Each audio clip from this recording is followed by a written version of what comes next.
Yosh! Salut, moi c'est Otaculture et pas Manga Corp, vous pouvez le voir. Sur ma chaîne, je propose des reviews de manga, des analyses, des critiques, des petites conneries rigolotes. Allez faire un tour, la chaîne sera certainement en description. Aujourd'hui, je lance Idan sur un nouveau manga qui s'appelle Un colloque d'enfer. C'est parti.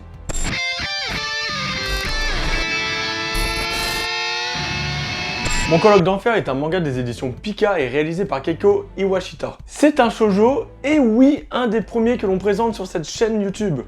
Et franchement, il m'a vraiment plu, ce premier tome était très rafraîchissant. Miko est une lycéenne en seconde année qui vient de quitter le foyer familial pour aller vivre dans la maison de son oncle, qui la partage avec plusieurs colocataires. Bien évidemment, toutes ces personnes ont chacun leur caractère. On a la fille toute pimpante, esthéticienne, jolie et joyeuse, le gars qui vient de la fac, qui a l'air d'être une tête, une meuf qui a tous les traits de la fille timide, Ken, un gars qui porte bien son nom, un bel homme et beau parleur, et pour finir Matsunaga, un gars charismatique avec une attitude très sérieuse, il fait un peu strict et il montre un côté de sa personnalité désagréable. Matsunaga est un garçon qu'elle avait rencontré peu de temps avant, et elle avait quelques a priori envers ce gars. Mais tout cela va changer au fil de l'histoire. Bref, se retrouvant toute seule dans cette grande maison, Miko, la seule à être mineure, va se retrouver un peu perdue avec toute cette organisation, tous les cartons pendant son déménagement, à organiser, à ranger, un peu comme moi quand j'ai fait mon déménagement aussi. Mais ça sera sans compter l'intervention de Matsunaga qui viendra l'aider en lui donnant des conseils et lui donner beaucoup d'ordres pour que la petite s'organise plus rapidement pour ranger tous ses cartons. Soit dit en passant, par rapport à cette planche, je sais pas qu'est-ce qu'on peut faire de mieux en termes de propreté, hein. Elle est déjà propre là, la chambre. On le voit, il y a des petits trucs qui scintillent. Ah, c'est les codes des shoujo, ok. Autant pour moi. Bref, c'était sa première interaction avec Matsunaga, qui va la laisser un peu perplexe. Grâce à lui, elle a réussi à tout ranger, mais en même temps, elle le déteste un peu parce qu'il a passé son temps à lui crier dessus et à lui donner des ordres. Et elle veut pas qu'on lui donne des ordres. En revanche, le deuxième contact avec lui sera totalement différent. Un soir, après avoir perdu son portable parce qu'elle est un peu tête en l'air, elle passera toute la soirée dehors avec Matsunaga, car il va encore l'aider, à chercher son portable. Manque de bol, une averse s'abat sur eux. Du coup, pour se protéger, ils achètent un parapluie. N'ayant assez d'argent que pour un seul parapluie, vous imaginez la scène, ils se retrouvent tous les deux sous le parapluie, un peu serrés.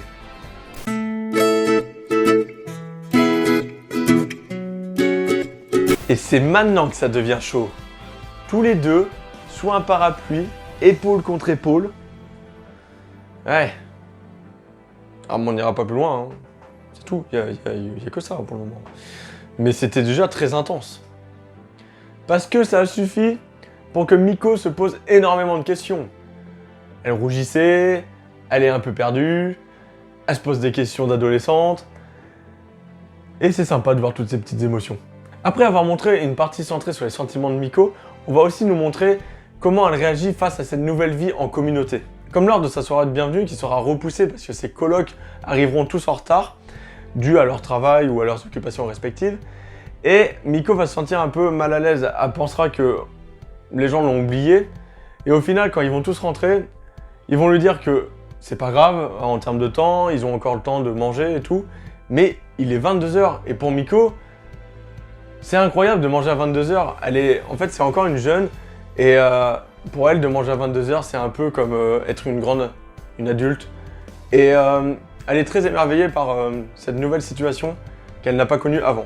Par la suite, Miko comprend que Matsunaga n'est pas un gars méchant ou effrayant. En fait, c'est juste un gars qui est très passionné par son travail, qui est de créer des illustrations pour les couvertures de livres. Et quand ils échangent entre eux, Matsunaga lui demande si les couvertures qu'il fait sont cool et tout, parce que lui, il les trouve trop belles. Elle va être plutôt cash en lui disant que c'est de la merde. Ah ben c'est pas forcément génial pour commencer une relation, mais au moins elle est cash et ça va le faire réagir. Bref, on va suivre Miko dans sa vie de tous les jours, au sein de cette petite communauté. On aura des moments où on la voit fascinée par des choses simples, comme le fonctionnement de la machine à laver, ou on aura le droit à des situations un peu plus cocasses, comme lorsqu'elle se retrouve coincée avec Matsunaga dans les toilettes, et où il va se retrouver à ne plus pouvoir se retenir pour la petite commission et à le faire devant elle. Donc, très gêné, on est dans une situation déjà embarrassante, mais Il y a le petit truc humoristique qui arrive, c'est que les autres colocs arrivent au même moment, ouvrent la porte, et voient Matsunaga en train de se rhabiller, et beaucoup de questions se posent dans la tête des autres colocs, et là, la pauvre petite Miko est encore plus gênée. Donc ça, c'est des petites scènes un peu rigolotes, qui sont humoristiques et qui détendent l'atmosphère. C'est bien amené, c'est pas vulgaire, et c'est plutôt cool. Bref, dans mon coloc d'enfer, on a de l'humour, on a de la romance, qui va voir le jour petit à petit, voire même peut-être un triangle amoureux avec les autres protagonistes. Ce qui me bloque le plus en fait dans les shoujo, c'est des fois les histoires un peu gnangnan, mais la plupart du temps c'est les dessins que je trouve vraiment pas beaux.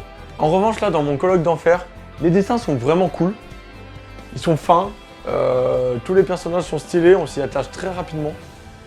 Et ça je pense que c'est un gros plus pour ce style d'œuvre. Et je me sens d'autant plus concerné parce que je suis actuellement en colocation. Et je trouve ça drôle de lire en fait des situations que l'on a peut-être déjà vécues. Voilà, c'est la fin de la vidéo, j'espère qu'elle vous aura plu. Restez encore un petit instant, je vais vous parler de la chaîne de Otaculture. Allez le soutenir parce qu'il propose du bon contenu, il est très diversifié. Il a des émissions intéressantes et en ce moment il a commencé justement sa série sur Berserk. Donc je vous conseille d'aller voir la chaîne de Otaculture, elle est cool. Et en plus il a son petit accent du sud, son humour. Allez-y. Voilà, j'ai fini.